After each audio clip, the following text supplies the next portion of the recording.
Well, hi there, friends. This is John Clark again, and today we're going to talk about summertime and sunflowers. So, what says summer better than a sunflower? Well, when you can put the sun back in the sunflower, and that's what we're going to do today. So, near my house, maybe about an hour away in Michigan, there is a huge sunflower field, and it is a wonderful place to go and get shots like this of close-up sunflowers, of the field itself, of all of the different opportunities that you have out in the sunflower field. What we're going to do today is take a look at this particular shot over here. Now, this is my base shot. This is -2 exposures for the sky, the sunset sky going on in the background, and this is +2 exposures trying to get for the foreground that's going on up in the front over here as well. Now, what I am in is Lightroom to start out with. I took those 3 exposures. I built them in Lightroom using the HDR module and came up with this image, which doesn't really look all that great to begin with. But trust me, there is a ton of exposure ability and a ton of dynamic contrast in this particular shot. So what we're going to do now is we're going to jump over to ON1 RAW, and I'm going to show you how powerful that program can be in developing this and turning it into something. So the recommended way of doing that is to go up here under the File menu, go to Plugin Extras, and you'll see ON1 RAW will fall right under this Plugin Extras. So we're going to start out in the Develop module. And we'll go ahead and let ON1 pull that up. It'll take just a second to export that over, and you can see that it actually pulls it up pretty darn quickly. So ON1 RAW has a RAW developing module, much like Adobe Lightroom, much like Adobe Camera Raw, and you can see basic things going on over here like you'll find in any of those different programs. And the first thing to look at over here is obviously my foreground is really dark. So let's pull up the shadows. One of the things that I usually recommend is that you just kind of play with the sliders, let it go back and forth, see what it's doing, and then hone in on where you like. Obviously, I want to bring these things up, and it looks like I can bring them up a long way. So I'm actually going to peg that one out at 100. That's pretty high up. That's about as high up as you can go in this case. I want to see if I can do anything about the highlights. Let's try pulling the highlights down a little bit. One of the things to watch out for is make sure that doesn't go too gray. So if you kind of look around here as I'm moving this, this is going to become a little bit on the gray side. So we're just going to knock that down just a touch, just to about -11 over here. One of the other things that I see though when we pulled up the shadow slider is I've got a kind of a nasty lens flare going on over here that I don't like. So let's see if we can fix that. We'll hit the perfect eraser, and let's see what happens if we just try to knock that out and see what happens here when ON1 does its magic. And that cleaned that up fairly well. Definitely got rid of a lot of the red that was the very distracting element. We'll see if we can pull out just a little bit more. Not too much. Not able to quite pull that out like we would like. But if you hit it a couple more times, it actually does not a bad job of actually kind of eliminating that. And that's not going to be a huge issue because, again, the focus of the eye, the focus of this photo is actually the sunflower up here. So we'll see how we incorporate this as we develop it. But really, we're really mostly interested in what's going on up here. Now, again, this was shot late summertime evening as a sunset, so obviously it's kind of a warm time. Why don't we bring a little bit more yellow and warmth into this? We'll bump that up to maybe somewhere around 22, and you can see the big difference there. And let's just see what happens on the exposure slider. Now, if I go one direction, it really darkens things up. I don't want that, so let's slide it over towards the left, and what we'll do is we'll see how that kind of flattens that image out a little bit, and we want to be able to actually kind of see what's happening over there. So if we click on the preview icon down here, this is where we were at when we first started out, and this is where we're at right now, and that's a pretty doggone big swing, and that image looks pretty good the way that it is right now. Scrolling down here, there's a couple of other panels that are in ON1 RAW. There's a details panel, which is where you can add some sharpening or noise reduction. In this case, we really don't need much of either. We'll sharpen this up, just a tick. I'll show you when we get into the effects module what we really do to sharpen that up. And because this was shot in the daytime, very low ISO, there's really no noise to correct for at all. Now, ON1 RAW also brings in an automatic lens correction. It'll pull from its database, and by default, this is normally turned on. However, there's a lot of the shots that I take with wide-angle lenses that I actually like that distortion, so I have that turned off. You can go into your preferences and select whether you want that on or off. In this case, it absolutely pulled out the correct lens. This is an Olympus M Zuiko 12 to 40 2.8 Pro lens. It's a beautifully sharp lens, but when you toggle this on and off, you really see that it's not doing a whole lot of anything. So in this case, I think we can turn that and leave that off. Now, one of the things you notice though when we hit the previews, we lost a lot of the sky by making the shadow adjustments and things. The sky itself is kind of getting blown out a little bit. So let's do a local adjustment. We'll click on the local side over here, and the first thing we'll do is grab the masking bug, and we'll just drop that over on the side here. It's set for -1 by default, and you can see just that alone brought out a ton back into the sky in terms of the color and in terms of the cloud itself.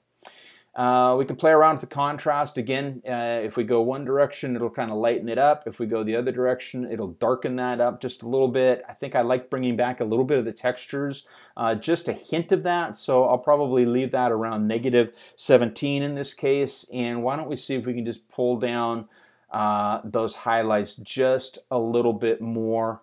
And again, here's the before, and here's the after with that masking bug taking place. Now here's a kind of a fun trick too.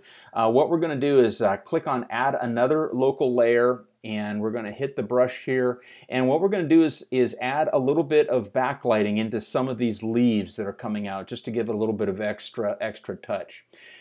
So what we want to do is have a very low opacity. We're going to pull out down to around -20. You can just choose the slider, put it wherever you like that to be at. So we'll choose around 20%. And again, the same thing. You can make the feather as large or as small as you want.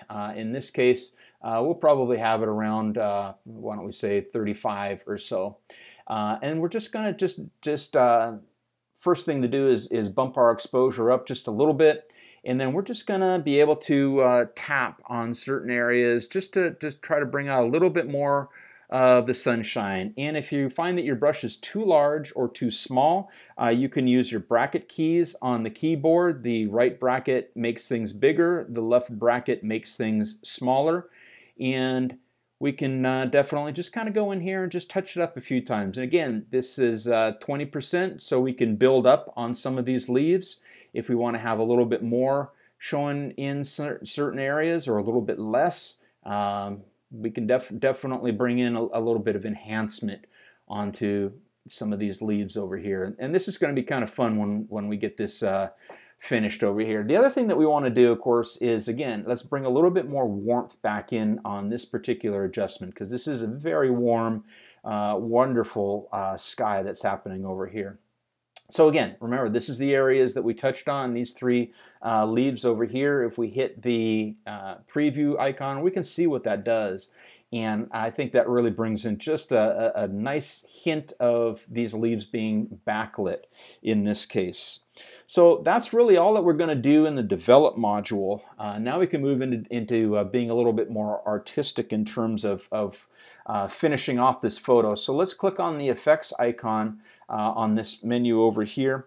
The first thing that we want to do in the effects icon is go back into overall settings and add a filter.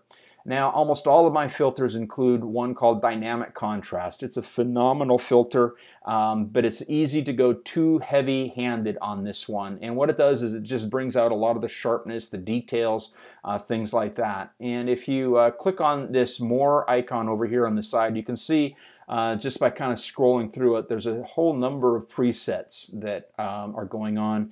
Some of them get to be pretty strong. In this case, I think soft might be one of the better ones. Again, we just want a touch of sharpness going on through some of these leaves and things like that. And you can see what it does just simply by toggling on and off, and I like that. So let's click on now, add a filter. And we're going to go to glow to try to enhance that warm sunshine just even a little bit more. Again, there's some standards over here. If you click on more, you can see there's a ton of presets that are going on. Some of them are kind of wonky in this case. Some of them might work very well. I think I kind of like the strong glow. I think that looks pretty sharp.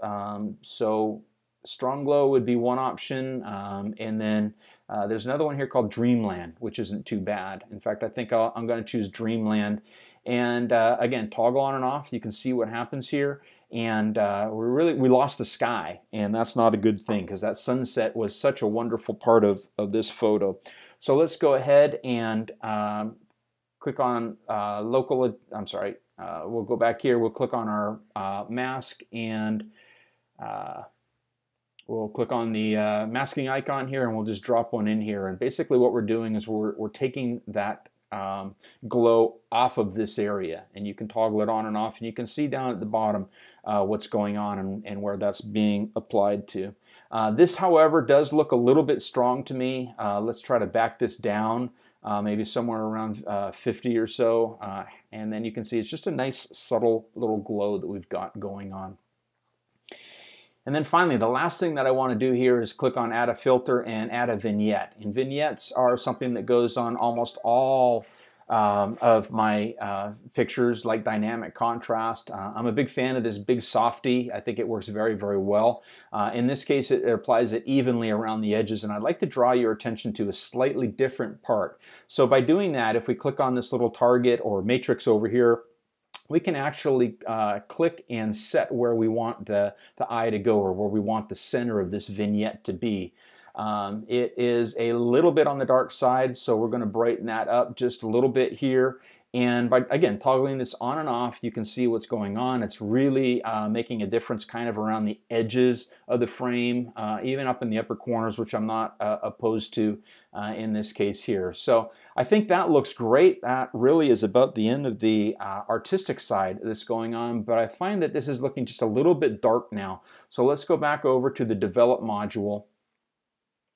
And the nice thing about ON1 is you can actually bounce back and forth between these modules and make adjustments on the fly, so to speak, if you see something you don't like or want to adjust. And in this case, we're going to adjust the exposure up just a little bit, so again, we can see a little bit more of what's going on in the foreground over here. Again, let's go and our whole process. This is the beginning. We can see that it was very dark, not a lot going on. However, the opportunity was there to really pull something out. And between the Develop module and the Effects module, this is what we ended up with, which is a really nice shot, which makes you feel like you're standing right out in the middle of this field on a nice warm summer evening. So let's hit done.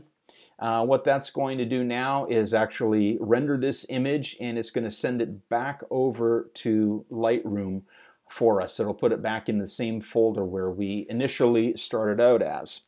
So while that's doing it, let me just remind you, if you want to find out more about my photography, see a little bit more about who I am, you can visit me online at www.getrealjc, that's GETREALJC.com, and on Instagram, Twitter, and Facebook, you can also find me at GetRealJC.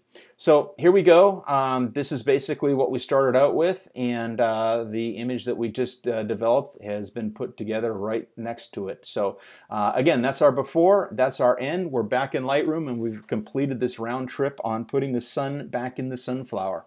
I hope that you enjoyed this video, maybe picked up a tip or two along the way. Thanks for watching, and have a great day.